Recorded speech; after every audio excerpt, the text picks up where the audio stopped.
Est-ce que vous nous expliquez en quelque sorte pourquoi vous voulez enlever le franc CFA? On veut, c'est pas seulement le franc CFA, c'est les bases militaires, c'est pas seulement le franc CFA, c'est les entreprises totales, c'est pas seulement le franc CFA, c'est la France-Afrique en général. On veut enlever tout ça parce que, madame, je pense que vous qui me posez la question, vous pensez comme moi que nous sommes des humains. Nous sommes des humains à part entière. Cheikh Anta a même prouvé qu'on était plus humain. Par plus humain, ce n'est pas un acte de racisme, mais par plus humain, je vais dire, premier dans l'humanité.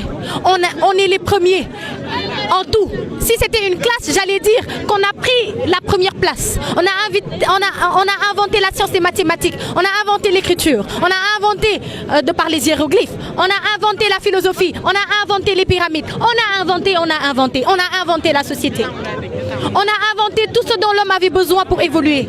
Et actuellement, eux, parce qu'ils savent qu'ils n'ont pas les ressources, ces ressources qui viennent pourtant de Dieu, les ressources minières dont ils ont besoin pour s'évoluer, qu'est-ce qu'ils font?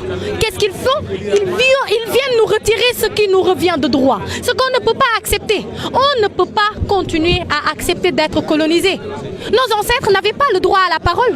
Moi aujourd'hui, je peux me mettre devant 1000 personnes et dire ce que je pense. Nos ancêtres avaient le droit de se taire et de travailler dans les plantations.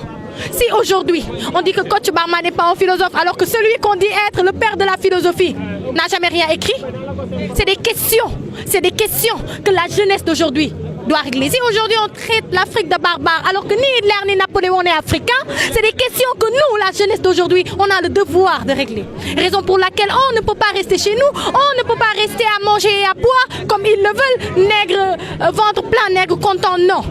Libération accomplie, nègre d'aujourd'hui content. Si vous avez un message à passer aux Africains en général et Sénégalais en particulier, ce serait quoi?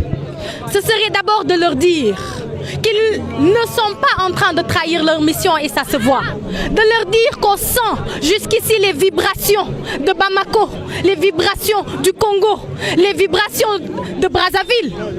Oui, on les sent jusqu'ici. De leur dire que cette terre-mère-là, pour laquelle ils se battent, en vaut la peine. Parce que cette terre-mère-là nous a donné là où habiter. Cette terre-mère-là ne nous a pas seulement donné le droit à la vie, mais a donné à toute l'humanité ce droit-là d'exister. Nous sommes contents de ces gens-là.